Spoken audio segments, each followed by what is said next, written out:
Ersha itu seorang istri ya. Dia istri yang manipulatif, pokoknya istri yang buruk banget lah. Dan dia juga sangat ambisius, Ersha ini.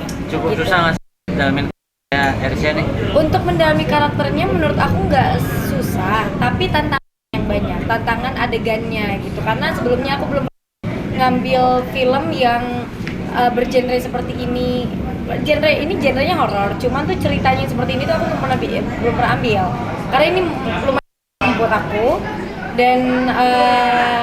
dan akan mengubah image aku juga sebenarnya. Nanti sayang ini mengubah image aku sebagai Ratu Sofia yang dulu kan orang taunya kayak Ratu Sofia anak kecil gitu, dan film-film aku kan juga dulu karakter aku ya anak-anak baik, anak kecil, anak pesantren kayak gitu-gitu kan. Kalau di sini bener-bener berbeda, sangat-sangat berbeda, 100% berbeda. Jadi ya aku cuma bisa bilang ini akan merubah image aku sih sebenarnya. Orang-orang pasti ngeliat aku bakal beda. Cuman itu oke, aku tuh suka tantangan.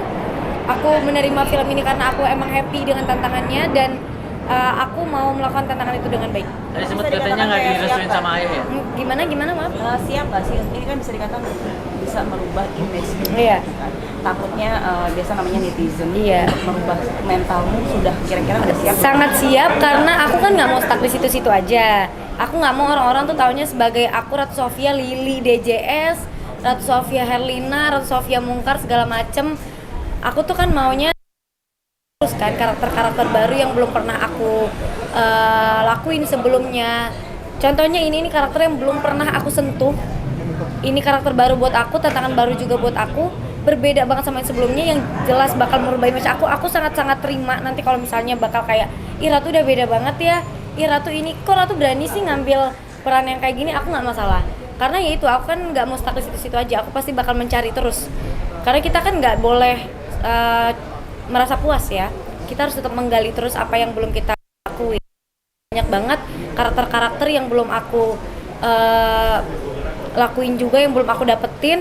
Jadi ketika aku dapet karakter baru kayak gini, aku nggak akan buang-buang tenaga untuk mikir, nggak, aku pasti bakal langsung ambil. Tapi bisa dikatakan dirimu kan syuting horor mulu kan sudah Yes. berkali-kali. Iya. Ada nggak sih kayak pengalaman bisnis yang lo rasakan ketika lo memerankan atau ketika lo di lokasi syuting, kejadian aneh segala macam? Iya, ini pertanyaan udah 1000 kali ya sebenarnya, dan jawaban gue itu orangnya bukannya nggak percaya, tapi gue orangnya nggak sensitif, lempeng banget.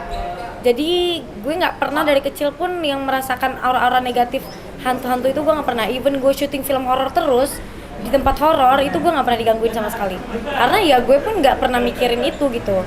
Itu kan sebenarnya suges ya, kayak iya memang ada, kita hidup berdampingan, tapi kan kalau misalnya kita sugesnya itu tuh kayak ih, ada aja gitu hal-hal yang tiba-tiba terjadi gitu loh. Cuman karena gue orangnya sangat bodo amatan dan selalu having fun aja dimanapun gue kerja, jadi gue yang kayak ya udah aja, gue nggak pernah mikir-mikir tentang hantu-hantu. Alhamdulillahnya nggak pernah diganggu sih, alhamdulillah banget. Sempat project ini kayaknya sempat nggak direstuin sama bokap atau seperti apa sih? Bukan gak direstuin sih, awalnya gue yang kayak sedikit berat hati untuk ngambil. Awalnya kayak gue tuh kayak bukan takut dengan image gue yang bakal berubah ya, tapi lebih ke aduh, daripada gue harus repot-repot ntar papa gimana segala macem kan, kayaknya nggak usah deh. Tapi kesini-sini gue mikir ini harusnya ada jalan keluarnya sih. Maksudnya nggak mungkin ini project yang ceritanya sebagus ini dan karakter gue sebagus ini tuh gue tolak gitu aja. Dan akhirnya gue cari jalan keluarnya, kita juga ngobrol sama produksi segala macam, ini enaknya gimana kalau misalnya gue melakukan sesuatu itu nggak pakai body double, gue nggak bisa, gue bilang kayak gitu. Tapi mungkin cheating bisa, gue bilang. Cuman kan tetap aja nanti kalau ketika tayang kan orang-orang ngelihatnya itu sebagai gue. Tapi kan itu pandangan orang lain. Yang penting bokap nyokap itu taunya itu bukan gue. Itu juga nggak semua, ada beberapa yang gue nggak available untuk melakukan itu bakal diganti sama body double gitu kan. Karena biasanya juga kalau ada film atau series yang ya kalau bisa bilang 21 plus lah ya, pasti kan ada pemain yang emang kayaknya gue mau pakai body double aja deh untuk shot yang ini gitu kan, gue bakal ngelakuin itu. Tapi kalau misalnya gue ngerasa gue bisa dan aman untuk melakukan shot yang ini, gue bakal ambil tanpa body double. Artinya memang ada adegan dewasanya. Judulnya aja dosa. Iya. Judulnya aja dosa, dan dosa yang paling banyak terjadi kan itu sebenarnya. Gitu. Jadi ya begitulah, dan itu pertimbangan awalnya sama keluarga gue kan, kayak ini gimana ya gitu kan. Cuman untungnya papa pun yang kayak ya udah selagi aman ambil aja nggak apa-apa kayak gitu. Sudah dapat terus tuh, tinggal nanti kita lihat waktu tayang kayak gimana hasilnya. Ya jelas kan nanti kita bisa jelasin itu bukan aku, itu body double dan segala macamnya gitu-gitu. Riset nggak sih? Hah? Riset. Riset Buat cari referensi untuk- ini jadi wanita yang berdosa banget kan nih. Aku tuh lebih suka bikin hal baru ya. Jadi kalau kecuali aku udah buntu banget nih, kayak film aku sebelumnya aku udah buntu banget. Aku tuh kayaknya gue harus riset deh. Kayaknya gue harus mencari referensi kan gitu. Kalau yang ini tuh aku mencari hal baru, aku mencari karakter itu sendiri gitu, nggak ngikut referensi yang lain kayak gitu loh. Jadi Shersha ini punya karakter sendiri yang aku bikin, yang aku diskusiin sama sutradara dan produksi segala macam kayak gitu-gitu. Jadi aku nggak ada riset untuk karakternya Ersha, tapi mungkin riset untuk adegan-adegannya ada. Misalnya kayak riset adegan tenggelam lah atau segala macam kayak gitu-gitu kan emang harus diriset kan. Ini enaknya gimana, apa namanya, ekspresinya kayak gimana segala macam gitu-gitu sih.